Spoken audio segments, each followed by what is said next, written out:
how interesting it is to find the thread. And there's always at least one thread. And the trick is to find that thread, to find out who you are. You're listening to the No Labels, No Limits podcast with best-selling author Sarah Boxx. We focus on the mantra, no labels, no limits, no excuses. And now without further ado, please welcome your commanding coach with plenty of chutzpah and heart, Sarah Boxx. Welcome back, everybody. I'm Sarah Boxx, your host, and you are listening to the No Labels, No Limits podcast, where we spotlight change makers who are rewriting the rules and challenging the labels that limit our possibilities. Today's guest is Genevieve Piturro. Once lived the fast-paced life of a TV executive in New York until a child's simple question altered the course of her life. She is the founder of the Pajama Program, a national nonprofit that has transformed the lives of hundreds of thousands of children through bedtime rituals and love. And she's also a sought-after speaker, TEDx presenter, and the author of Purpose, Passion, and Pajamas, a 7-time award-winning bestseller. Genevieve joins us to talk about the power of human connection, purpose-driven leadership, and how one voice, when fueled by love, can move the world. So with that, I want to formally welcome Genevieve Piturro to the No Labels, No Limits podcast. Hi, Genevieve. Hi, Sarah. Thank you for the invitation. Well, I'm glad to have you here. And I think right before we hit record, we talked about something important, and that is leading with love. And I just think that would be a really great place to start. Like, what do you mean by that? What's the power of that? And then I will dive into my list of questions for you, which actually will come back to parts of that. Okay. Well, I would say, these days we remember our bosses, that were really controlling and wanted the power, and the meetings meant you went to the room. I was always a little nervous, hoping that, I would please the boss and I had done the assignment correctly. And it really wasn't a meeting. It was more of a soapbox for him or her to bark the orders, and not making them out to be ogres, but it was so different than what we're evolving now for leadership. And there was not a collaboration back then, unless you were at the very, very tippy top, the office next door to his or hers. There wasn't much communication except the boss would tell you what to do, and then you would report back. And it was not a very, it wasn't a two-way conversation, rarely, and I never felt seen, but I didn't know any better, right? That was corporate America for the most part. And when I started Pajama Program, I think I expected to be, similar to that kind of a boss, because that's all I knew. But right from the start, because it was an organization I was building because of a heartfelt decision and a voice I heard, it quickly became a labor of love that included everybody wanted to help. And it just wasn't a boss. I didn't want to be a boss. I didn't know it would be called a leader, and that these days we were all hoping to be a leader, not a boss anymore. But I think it's what's making a difference in the workforce. I think it's what separated us until recently.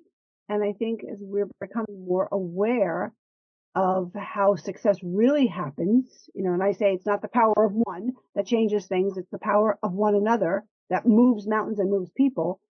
We're getting it. We're embracing the fact that as leaders, we don't have all the answers. As leaders, we can give other people the spotlight, and it's okay. In fact, it's better for all of us. And I think it's a beautiful thing as it's evolving to watch us make this transformation. Yeah, well, I'm old enough to have gone through that transformation as well. Mm-hmm. And I remember some very early leaders when, I was in my 20s, and this particular gentleman actually led as you are describing. So the corporate didn't really know what to do with him. So he would show up and be corporate with them and then come back to the rest of us and go, okay, so what are we going to do here? But the one thing I always knew about him is it wasn't performance. it was really, what are we going to do here? Group, this larger group who knows different aspects, right? So what's the best next? So I think you point that out so powerfully. And I'm wondering for you, when you jumped off that corporate ladder, I imagine it wasn't really easy. You heard that voice, but then it's like, okay, this is a big change. So did you have any limiting beliefs at that time that were kind of going, oh, but what if? A lot of them. But I think the one thing I knew was that I couldn't grow this thing by myself. I didn't know how to, and I didn't want to. I felt that I was better when there were more people helping me. And I felt that all I knew was this calling, this purpose. I knew how to bring pajamas to kids, but as I tell people, if it was just me, I'd be like Santa Claus, a big sack on the back, and that's it. But I quickly learned that asking for help was attracting people to find out more, and that little girl who had that hole in her heart, that little girl who, when I visited in shelters, fell in love with those kids and saw them sleeping in their clothes and gave pajamas to them. This little girl who asked me, "What are pajamas?" I felt that hole in her, and I connected, probably because there's a hole in me and there's a hole in a lot of us.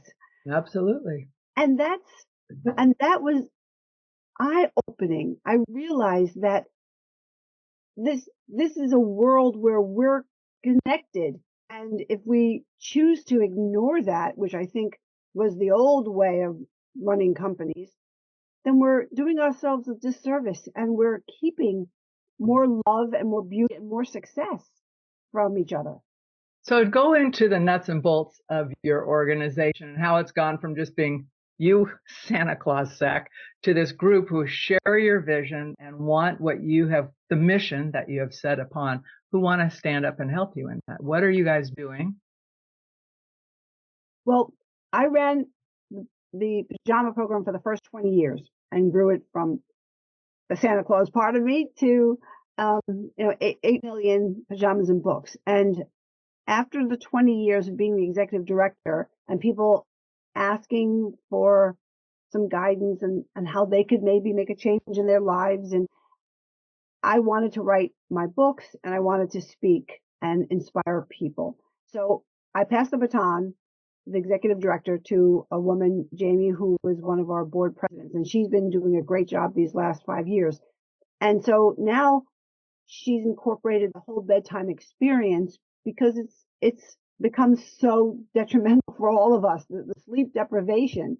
So can you imagine the child who's had all this trauma already, not sleeping, and then getting up and being, placed in some school they don't even know about and expected to, to be awake and thrive. And it's not possible. It can't happen under those circumstances. So she's been so wonderful in incorporating the pajamas and the books, which I gave to comfort these kids, into teaching now some of the caregivers and even the families, if they are together, going through this trauma, how important it is for these children to get a good night's sleep so that they can have a better day tomorrow.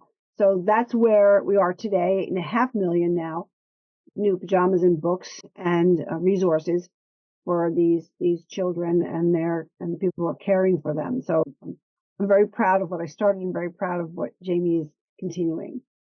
Well, and for an organization to be 24 years old and still doing their mission, that says something to the heart of it and the structure of it and the commitment of folks.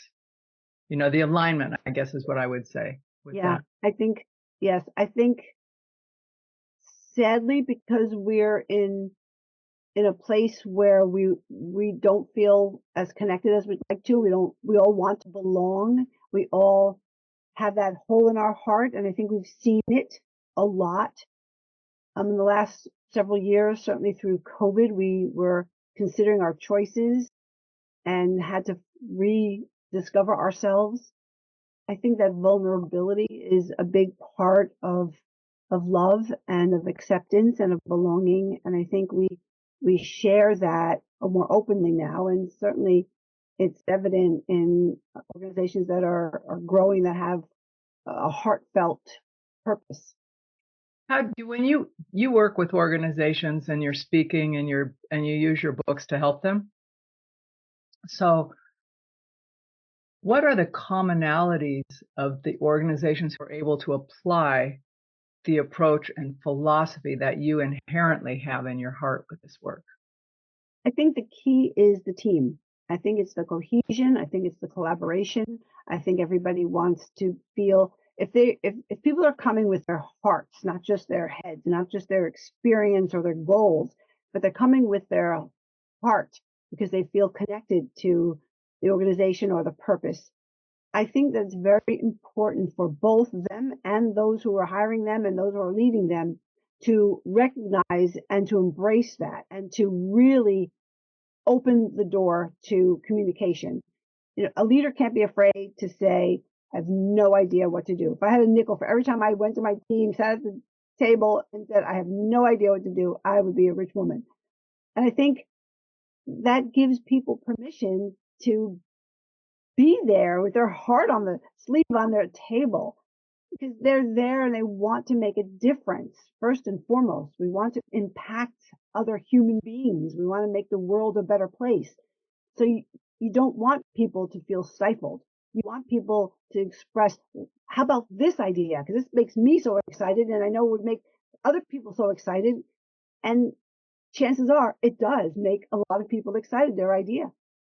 So what do you see as a challenge for folks? Because I'm imagining as you're describing that, for people coming around and having the leader say, I'm stymied, I don't know what to do here, and having maybe 10 people in the room and one person says something and you can see the eyeballs rolling on someone else. So how do you help teams hear everything without just automatically discounting it? How do you help them get into that being a natural flow versus thinking with their head? The minute you give me an idea, I'm already going, well, this is why it won't work. This is instead of going, could be interesting. Right. Well, funny that you asked that question, because I just facilitated a retreat. I have a Purpose ACER program, which does this. And I think the key to that facilitation of a retreat, whether it's 50 people, 10 people, or a meeting, is you have to start way before somebody walks in with an idea into a cold room. We worked with a team that was remote for the most part and was rarely in the same room. And I start with my questions. I started a Pajama Program this way. I don't know when the idea popped into my head, but I didn't know some of the volunteers. I started with volunteers before staff, and I wanted to get to know them. And I asked questions. What's a funny thing on your bucket list? What's one trait you'd want to pass down to your daughter? What's a trait you don't want to pass down to your daughter or your niece or a young woman, maybe 10 years old, a child? And those questions are the beginning of opening a communication door. And I think we have to have that genuine interest in finding out who these people are. So I talk about leaders saying to someone, we don't know each other well. And it could be the boss of the leader of a 1,000 person company and the new hire, but just make it a practice to say, let's have a cup of coffee. I'd love to know, what you think. I'd love to know more about you, whatever you'd like to share. The people who are newly hired, they're shocked. They're shocked. And I think if you start that way with all these tips that I work with people on, it starts to open the door, and then you start to have respect for this person, and you have feeling for this person, and you get fond of this person, and you wouldn't dare roll your eyes, 10 meetings later at them, because you feel for them. You have some kind of compassion. You don't know what you would have found out. Maybe you found out something that you have in common. Maybe you found out something that bond can grow, and the rolling eyes, few and far between. But you can't start, you go in a room, you got to say, okay, we got to go backwards now. Let's try something, that we should start at the beginning here. That's, but doing that and asking questions like that, it's also fun, It's absolutely fun. I did that once with the board. These guys were all business leaders in the community, but the work, I knew the people who did the work on the ground because that's where most of my work was. But retreat, and it's to go over their org assessment, right? Which was mostly good, but not all good. So, but they don't see each other often. They didn't meet very often. So I did some questions like that. And then I mixed up the answers and they pulled from a hat and you had to guess who that was. So this one gal said, I used to be, well, you didn't know who it was, but it's the thing said, I used to be a test pilot with NASA. And they're all looking around the room going, because they think they know each other. They've been in business in the community for a long time. They're going, okay, this is a fake. Who is it? Right. And I said, I didn't put anything in there. So if it's in there, one of you did it. And finally, this gal raised her hand. Petite little gal. She goes, no, I used to do that before I came here. I really loved it. It was adrenaline producing and you had to be good and and they didn't even know she could fly, period. So, but to your point, then they go, oh, now there's a different lens to see this person. Gutsy, someone who's willing to get out on the front end of stuff. So I love that thought that you have there, but you're right. So that's a front end piece before you go into the weeds on stuff. And I want to say laughter is key. We did at this retreat something that I do a lot, and it's take off of Family Feud, but Team Feud. You can call it Board Feud. You can call it whatever you want. And when you're in a team, especially if you don't know people on your team, so if you're in a team against another team and you're shouting out answers, and of course the most ridiculous, inappropriate answers come out, because if you watch Family Feud, you see that as well. But the stress of the timing, it's hysterical. It's so funny. And when you're laughing at yourself and you're laughing at each other and you're okay with other people laughing at you, it's like the barriers just melt down. And well, you can't be laughing and mad at the same time. They just don't go together. And you're melted into this big love puddle, and then there's hugging, and then it's just laughter is key. I just actually I post leading with love tips from a friend, and I posted one about leader stress, and I posted a video and then I posted a picture because we don't laugh enough generally as people, and leaders laugh, I think, even less because we are constantly trying to find the new thing and trying to be perfect and trying to have this mask of, we're okay, we know everything, we're strong. And letting go and have a belly laugh is just, it's like a remedy. It's like a magic pill. It just feels good, and it's like start your engine all over. Oh, I love that. So talk a little bit though. I'm super interested in your purpose ACER training.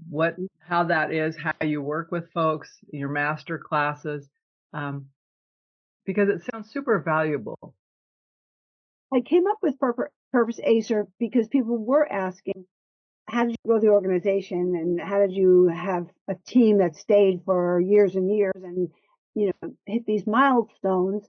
And I really broke it down to understanding the different people in the organization and their goals and their personalities without the fancy tests.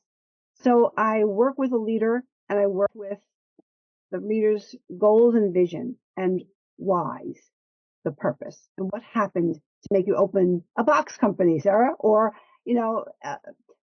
have a store or run some kind of a business that is a service business. Why? You could have done anything. Is there a story there? That's an endearing story. And that's a piece that's not always communicated. And then the rising stars. Why did you stay all these years? What draws you here? And then the middle management, and then the new hires.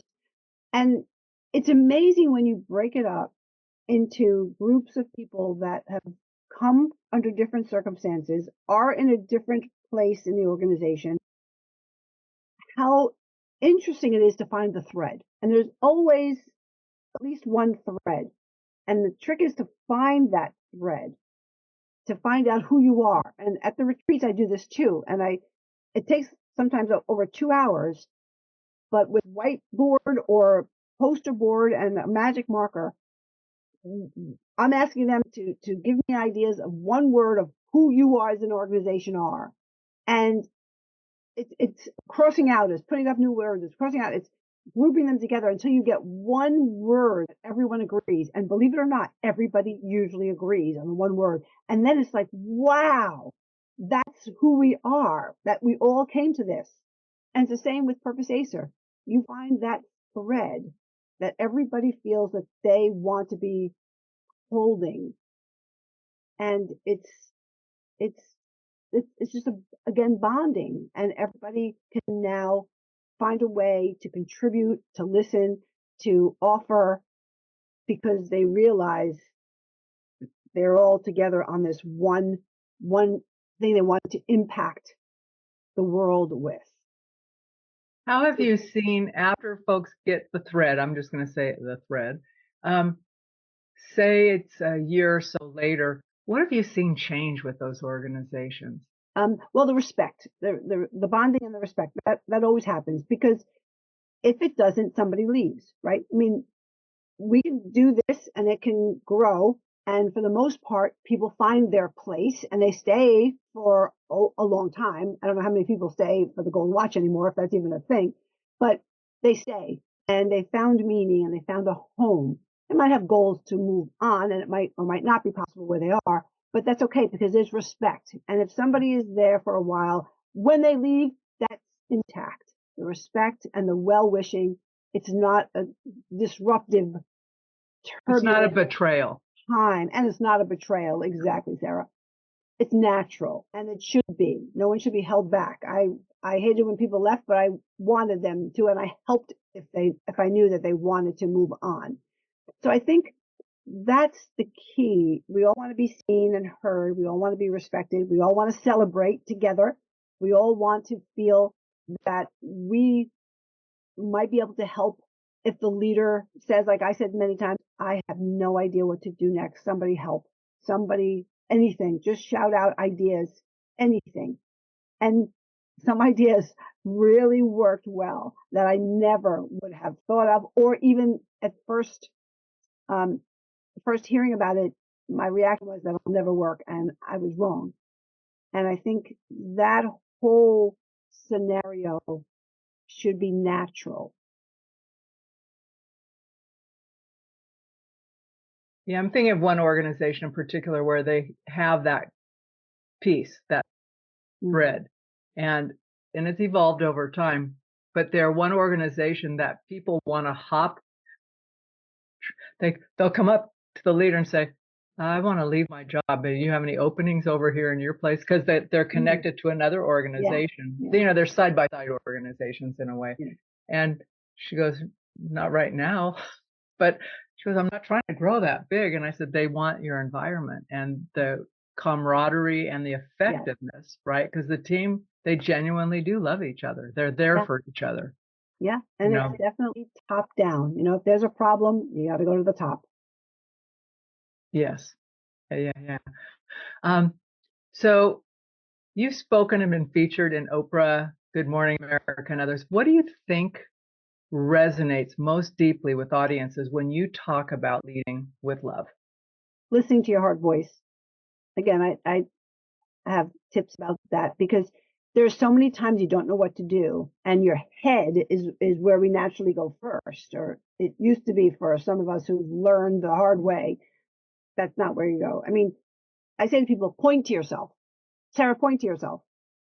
Oh, my default's here, but I know when I'm really in myself, it's here. Right. No, but nobody points here. When you ask them, they point here, but they don't realize that's the heart. That's where you go first on any issue, on what's the next plan in this strategy, or I have a problem with so-and-so, or someone has a problem with me. How can I fix this? You go to your heart. You listen to your heart voice. It's never wrong. Whether or not people in their particular path to leadership are ready or can trust that 100% of the time, we, like you said, default to our head and what's the best way to handle this situation. You know, I just said it like a robot, because that's how I feel when I use that, that bar, my head. And I think people are learning to take a breath, take a walk, ask themselves, feel in their heart, what's the best thing for everyone involved here? And it might take a few minutes. It might feel scary. The answer might be right now, do nothing. The answer might be go and talk to them. The answer might be don't talk to them. The answer might be don't do any of the 10 things that you plan to do. Something else, trust something else is going to come out that's going to show you the way. It takes trust to follow your heart voice, but it's always the answer in the end. Do you find it takes a little bit of practice to do that when people first say, okay, I'm going to go here to my heart first? Yeah, it takes a lot of practice. Yeah. And until you see that your head is starting to get so tied in knots. Yeah. It's physical. It's a visceral reaction, and that's how I work with people who want to find their purpose.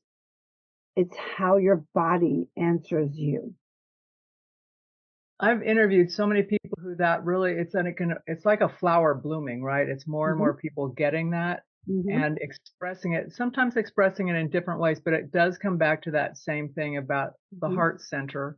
And then how certain people are wired, whatever, but it is a practice. And the more you do it and trust it, and things work out for you without all of the mental gyrations that go on. But for myself, I default to, okay, I need to know this and this and this. And I was working with this gal and she goes, no, don't worry about that quite yet. She goes, stand up just for a minute. So we did this exercise and she goes, I know you got an answer because I watched your body move. And I go, I do. And she goes, what is it? And I told her and she goes, how does that feel? I said, it feels like such a relief. And she goes, do you need to keep thinking about this now? And I said, I don't think so. Yeah. But it was it was like you're saying, it's like, what am I trying to avoid doing, right? My heart knew, my head's going, I don't want to. Like, I don't want to have that hard conversation. I don't want to make that decision, right? But here in the heart, it said, make the decision, take this next step. Or what are other people going to think if I appear soft, or if I don't stand like a boss and make the decision and just ignore that person? What are other people going to think? We have all this weird chatter that goes on in our head, and sometimes it's so subtle because it's part of our normal internal dialogue. We don't hear it until someone like you says, what's happening here? And help you kind of separate it out. Yeah. Yes, it's true. It's true. And I think the more we are all taking risks in that way and speak it out loud and let people know, I'm not going to make a decision right now. I'm going to go away. I'm going to think about it. I want to feel out some ideas and some ways to handle this. I want to see how I feel, and people will come around. I think people will then feel more comfortable saying, wow, okay, ended up being a really good decision that person made. And maybe when they're in a tough decision, they'll take a step back and they'll say, let me see. I think I've learned from people who've done that. It's like, okay, so basically you're giving permission to other people to say, you don't have to answer right now. Yeah. You don't have to know right now. You don't have to answer right now. But this is something that's on the table that we need to think about, right? Yeah. And it might be now, it might be down the road. But for me, I remember being in corporate and going, okay, Sarah, what do we need to do here? And I'm thinking, I don't even know all the information, what's going on. I'm not sharing a decision. So then when you don't do that, it appears that you're disengaged, in which is not the case. Right. So, right. So allowing people that space to just go, I need a moment. I need to think about this, feel about this, pause, sleep on it, all of that. Yeah, I feel in the morning. People say that all the time. Let me see how I feel in the morning. They don't say, let me see what my head says in the morning. They say, let me see how I feel about it in the morning. Have you woken up and had an answer to something when you've done something? Like you just... So much. Absolutely. Yes. And I know a lot of people do. Yes. Yeah. Well, and when I first learned to trust that, I'm thinking, I'm not going to worry about it. I'll ask a question. I know somewhere during the night it's going to get resolved. Tomorrow morning, I'll have a better sense of it. Yeah. I get song song phrases and songs and all kinds of things. Sometimes I have to look up a phrase or a title of something and then read, if it's a song, read the words. Like, oh my goodness, it's almost scary how the universe is in this with us. But isn't it fun? It's very fun. Yes. It's super fun. You can just laugh sometimes and go, Yeah. that couldn't have been any more perfect. Thank Yeah. you very much. Right. Right. Right. So, hey, I'm looking at your swag there. What do you got? Oh, here, when I do my videos, Because I love purple. I wear the hat, Oh, I and then like. that's my book, Purpose, Passion, and Pajamas. So the book, talk a little bit about what's in the book. It's the journey, and it's the heart of the matter lessons at the end of every chapter of what I learned, what I did wrong, what I did right. And it's ups and downs. People I found when I was asked during the time I ran Pajama Program day to day, it's what are some of the things that went wrong, because everything was going right at that point that they saw. And I said, oh no, let me tell you all the things I did wrong, and let me tell you how I got here. And it became fun, and I felt good to be able to be supportive, so that if somebody was thinking of making a change, they weren't going to go into it thinking, well, Genevieve said everything's wonderful. They say, no, Genevieve said, watch out for these things, and that she'd also be there if I need, be picked up. And so I wanted to write the book about all the things I did right and wrong, all the things that happened, all the universal miracles, so many things, and the people that were in my world, and the people who decided not to be in my world because of the changes I made, or the people that I decided to move away from because of, their unsupport, shall we say. So Say it in my own language, which would be because they were being not very nice people. Yeah. Wanted to keep you small and down. Yeah. Or people like you the way they know you. They're comfortable. Sure. They don't want you to change. In this, right. In this personality, this work, this little box. And when you want to move out of it, it disrupts them. It does. And I think that's just a normal period. You've got to get through it, And I was interviewing a gal yesterday. She's hilarious. And she says, I finally looked at my kids and I says, I'm 50 years old. I'm not making all my decisions to make sure you are all happy. I have life. Yeah. And I said, how'd that go over? She goes, oh, they're doing their version of a grown-up tantrum, right? Because they like mom the way mom was. Yeah. They know how to play mom. She said, they can play me like a fiddle. But anyway, it's that thing. People like predictability and what they can count on. So I do think that can hold folks back, and because they don't like to disappoint, but it's just a phase. It passes. And like you say, some people will pass out of your life. Yes. Some people will stick around, and then new people will come. Totally new. When I started Pajama Program, the people I hung around with, the people in my life are totally new. And I think less than 5 people from my life then are in my life now. It's just it's just a different life, and I respect that. I respect that. And a lot of them, didn't come along for the ride. That's okay. That's okay. It's okay. There's nothing wasted in it. Mm-mm. Yeah, no, I think that's beautiful. But are the hats available for purchase? No, it's not merch. It's just, one day. Such a great hat. It is a great hat. Maybe one day, but right now it's just, I'm trying to, just be open to conversations with people who are trying to get over the boss to the leader, or trying to get into letting the word love enter their leadership vocabulary. Well, I think it's great. Thanks. It's super great. And it makes me smile to see it. And I think I could just see if all the employees came in wearing it, it would be fun. Like, yes, this is what we are. It's all about love. And they're engineers. Yeah. Hey, I always like to leave the last piece of wisdom for our listeners to our guests. So Genevieve, what is a message, a thought, something that's on your mind today that you would like to leave our listeners as we wrap up this episode? so many. I said two, listen to your heart voice, and it's not the power of one that changes things. It's the power of one another that moves mountains and moves people. And I say, find what you love and do it, and leave juggling to the clowns. That is great. Nothing more to say on that. It's one of the lessons in my book. Leave juggling to the clowns. I should have learned that. So anyway, I will take that with me.